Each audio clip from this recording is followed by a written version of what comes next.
Good morning everyone. This video is for the students of class 12th subject economics.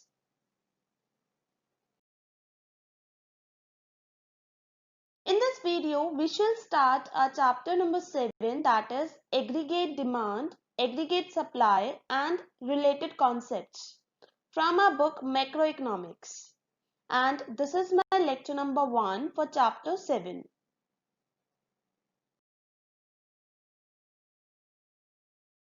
So let's start from the first topic, that is concept of AD, or we can say aggregate demand.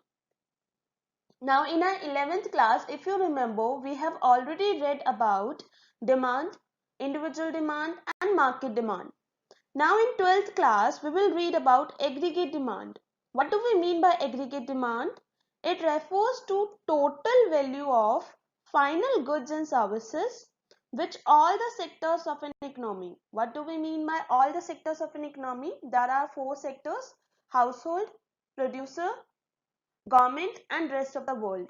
Okay, which all the sectors of the economy are planning to buy at a given level of income during a period of one accounting year.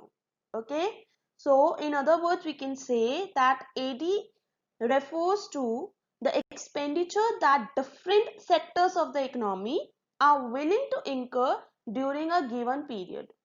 Okay, do not confuse aggregate demand with market demand. Aggregate demand is the total demand for goods and services in the entire economy, whereas market demand is the total demand for one commodity in the market. Okay, aggregate demand is total demand for all goods and services, whereas market demand is demand for one commodity in the market. Or we can say, so AD is the total expenditure that all the households, firms, government and rest of the world, these are 4 sectors of the economy. So aggregate demand is the total expenditure that all the sectors of the economy are planning. Remember, planning to incur during a given period of time. Why am I using the word planning? Because aggregate demand or aggregate expenditure refers to the planned expenditure, not actual expenditure. Okay, so basically AD is the total expenditure that all the sectors of the economy are planning to incur during a given period of time.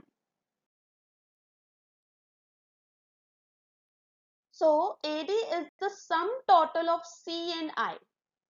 What do we mean by C and I? C refers for consumption expenditure and I refers to investment expenditure. Okay, so aggregate demand is sum total of consumption expenditure and investment expenditure that the people wish to make during the period of an accounting year corresponding to the different levels of income, that is Y, in the economy. Okay, so basically aggregate demand is sum total of consumption expenditure and investment expenditure that the people wish to make corresponding to different level of income in the economy. Now we shall study behavior of AD, or we can say AD schedule. It means how AD responds to different levels of income. How AD changes according to different levels of income. Okay. So see, according to the table, this is Y, which shows yield, or we can say income. And this side AD is shown, that is aggregate demand, which is denoted by sum of consumption expenditure and investment expenditure, or we can say planned expenditure. Okay. Now see, at the zero level of income, there is a minimum expenditure that is of 30. Okay, this shows that there is always some minimum level of consumption even when income is zero. Why? Because people need certain basic goods and services to live their life even when their income is zero. So this type of consumption is known as autonomous consumption, which refers to the minimum level of consumption which is needed for survival. Okay, so at zero level of income, there is minimum level of consumption known as autonomous consumption.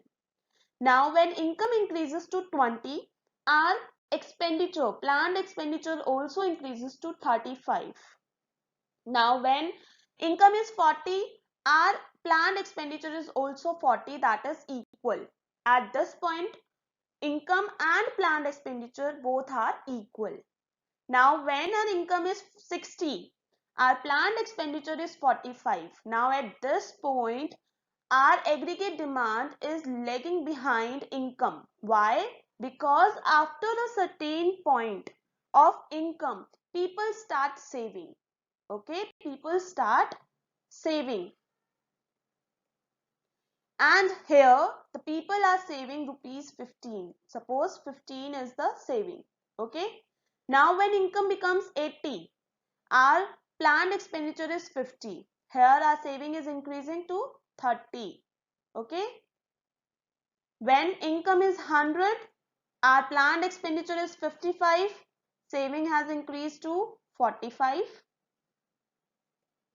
When income is 120, our expenditure, planned expenditure is 60. That means saving is increased to 60. Okay.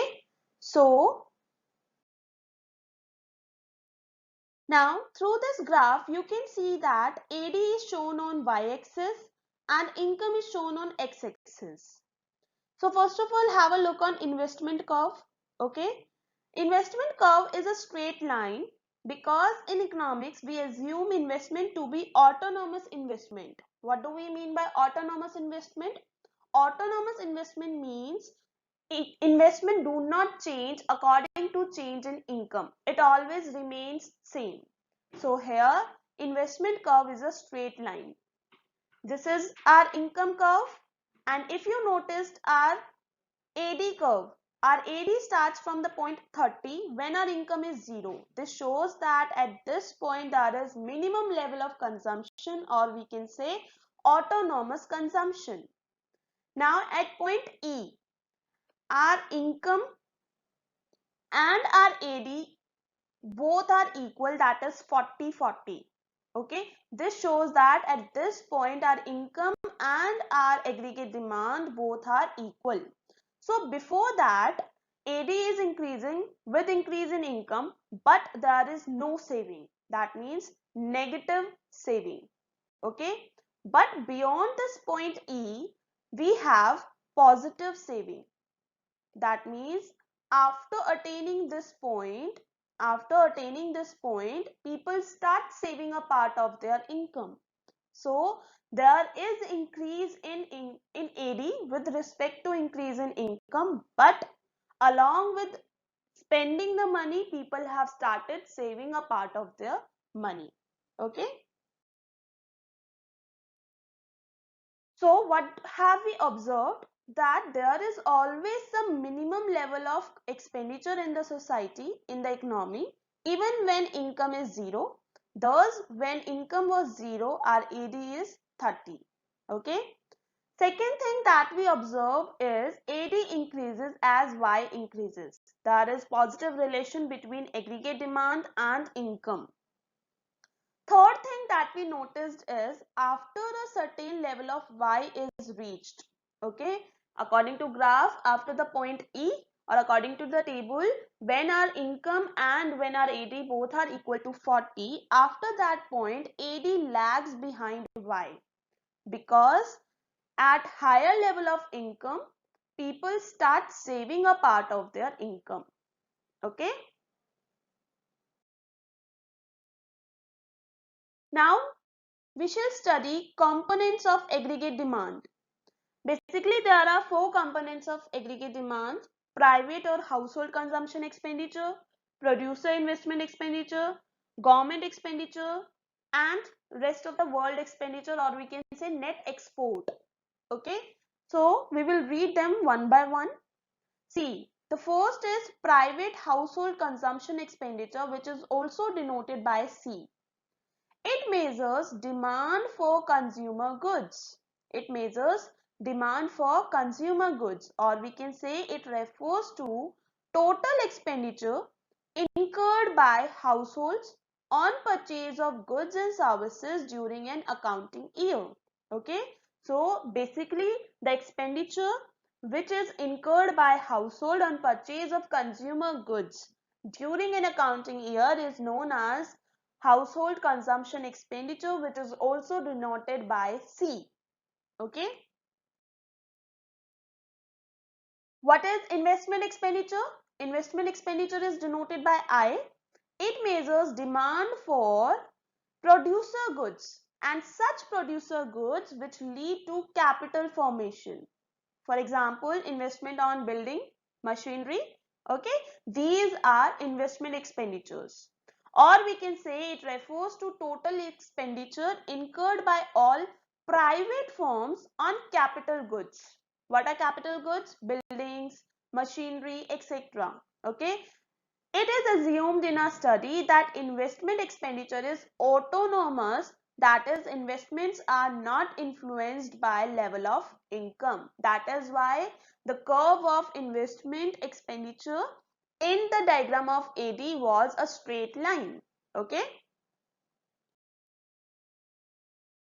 Now the third component is government expenditure, which is denoted by G. It refers to the total expenditure incurred by government.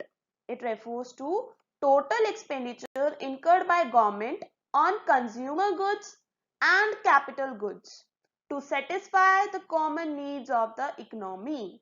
Okay, so basically government expenditure is the expenditure incurred by government on consumer goods and capital goods. It means government incurs consumption expenditure as well as investment expenditure. Consumption expenditure is incurred to meet public needs like law and order, education, health, transport, defense, etc. And investment expenditure is um, is incurred on construction of highways, roads, power plants, etc. So these all expenditures are counted under government expenditure, that is denoted by G. Okay.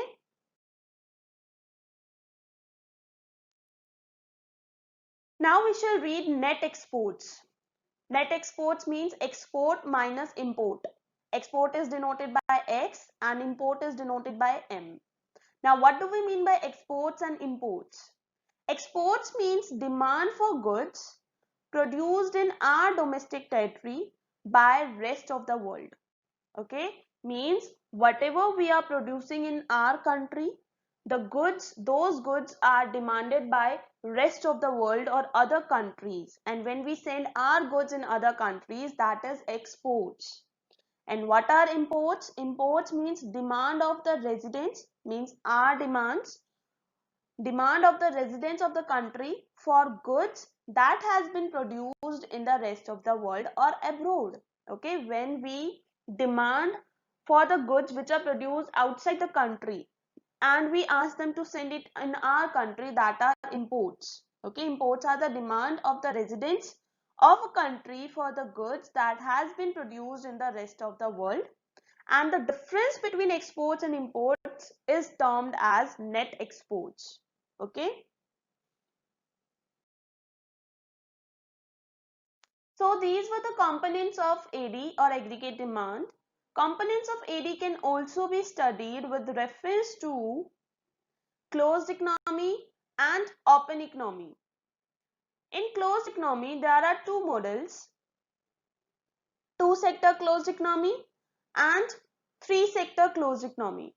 Two sector closed economy includes household sector and producer sector. Okay, so two sector closed economy includes consumption expenditure and investment expenditure. Whereas three sector closed economy includes household sector, producer sector and government sector. So it includes consumption expenditure, investment expenditure and government expenditure.